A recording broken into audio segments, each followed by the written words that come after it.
बिस्मिल्लाहिर्रहमानिर्रहीम। नाज़रीन, मैं ये व्लॉग काफ़ी दिनों बाद एक डेढ़ महीने के तवक़्क़ुफ़ के बाद मैं ये बना रहा हूँ। बेसिकली आज मैंने कुछ दिन से 2-3 दिन से एक ख़बर जो है ना वो गर्दिश में है कि सऊदीया के एक शहर नजरान में एक नौजवान लड़के से अपने कज़न का कत्ल हो गया। गुस्से में या नादानी में कत्ल हो गया, जिसको फ़ौरन उसको अदालत में ने फ़ैसला दिया कुछ अर्से बाद। पहले कुछ उसको कैद रखा, फिर उसके बाद इसकी फ़ैसला और प्रोसीडिंग चली, जजमेंट हुई। तो जो जजमेंट का फ़ैसला था वो ये था कि उसको फांसी की सज़ा दे दी जाए।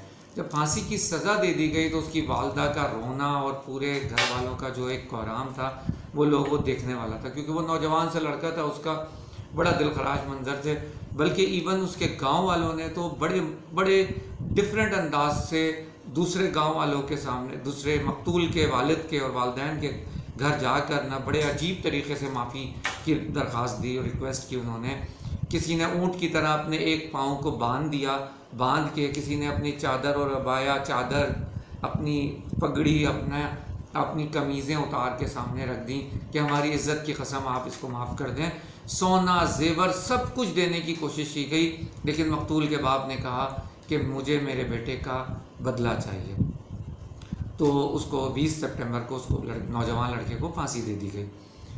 ये वाक़या चूँकि मेरी नज़र से गुज़रा तो मैंने कहा कि चूँकि मैं कुछ थोड़ा सा रिलीजियसली कुछ इसको बताऊँ। हमारी शरीयत में एक दियत का एक अल्लाह ताला ने एक हमारे लिए आसानी पेश की। अगर कोई गलती से कुछ हो जाए और एक दूसरे को माफ़ कर दें तो अल्लाह चूँकि माफ़ी को पसंद करता है, क्योंकि वो माफ़ करने वाला है और माफ़ी करने वालों को पसंद करता है।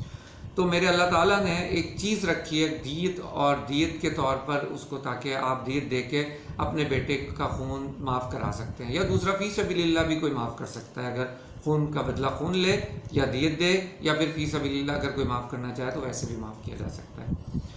तो नाज़रीन, ज़िमनन मेरे पास एक बात याद आई कि चूँकि नबी अकरम सल्लल्लाहु अलैहि वसल्लम से बड़ा तो माफ़ी देने वाला और कोई शख्स है ही नहीं। आपको याद होगा ये वाक़या, जब नबी अकरम सल्लल्लाहु अलैहि वसल्लम के राहों में कांटे और कचरे फेंके जाते थे, जब नमाज़ पढ़ने जाते हुए या कहीं से गुज़रते हुए उनके ऊपर कचरे उछाले जाते थे। नबी सल्लल्लाहु अलैहि वसल्लम ने उस औरत की, जब वो बीमार हुई, वही बूढ़ी औरत जब बीमार हुई तो नबी सल्लल्लाहु अलैहि वसल्लम ख़ुद जाकर उसकी अयादत के लिए गए और उससे अयादत पूछी। और तो वो औरत भी शजदर रह गई कि ये मैं तो इनके साथ ये किया करती थी। ये हमारे इस्लाम में हमें हुक्म है।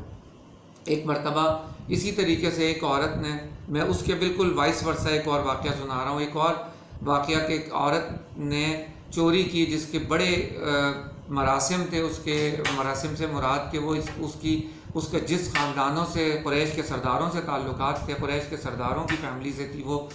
तो जब उससे चोरी हुई तो सरदारों ने और कुछ लोगों ने सिफारिश करवाई कि इसको माफ़ कर दिया जाए। तो नबी अकरम सल्लल्लाहु अलैहि वसल्लम के अल्फाज थे कि आज इस फ़ातिमा की जगह मेरी अपनी बेटी फ़ातिमा भी होती तो मैं उसके हाथ कलम करवा देता। यानी कि चोर की सज़ा के लिए कोई माफ़ी नहीं है। हाँ, कत्ल के लिए दियत इस्लाम में, शरीयत में हमारे पास कुछ गुंजाइश हैं, जो कि गुंजाइश भी ऐसी है जो दे दी जाती है, वो भी अगर मकतूल उसको माफ़ कर दे। अच्छा, ये तो दो बातें हो गई कि अल्लाह माफ़ करने वालों को पसंद करता है, अल्लाह माफ़ करता है और माफ़ करने वालों को पसंद करता है। दूसरी एक और बात जो मैं आपको ज़रूर कुरान की रोज़ से एक चीज़ बताना चाहता हूँ कि अल्लाह पाक ने कुरान पाक में इरशाद फरमाया, जो बेवजह किसी का खून करेगा, किसी को कत्ल करेगा, तो उसके लिए अल्लाह पाक ने कुरान मजीद में 4 सज़ाएँ बताई हैं। नंबर 1 कि उसको जहन्नम में दाखिल कर दिया जाएगा। नंबर 2, उसके ऊपर गज़बनाक अज़ाब डाला जाएगा। नंबर 3, अल्लाह उससे नाराज़ हो जाएगा। और नंबर 4, अल्लाह उस पर लानत भेजेगा। तो अल्लाह ताला हम सबको इस फेल से, इस कामों से हमें बचाए। गुस्सा, बर्दाश्त और अपनी इन चीज़ों को, लोग बर्दाश्त को फ़रोग़ देना चाहिए। वाखिर दावाना अल्हम्दुलिल्लाहि रब्बिल आलमीन। नाज़रीन, अब इंशाअल्लाह किस दूसरे व्लॉग के साथ मैं अब कंटिन्यू करूँगा दोबारा। मैंने बीच में कुछ अपना रोक दिया था, तो आप ज़रूर मेरे वीडियो को लाइक करें, शेयर करें और सब्सक्राइब करें, ताकि आपको मेरी मज़ीद वीडियोज़ आप तक आती रहें। अस्सलामु अलैकुम व रहमतुल्लाह।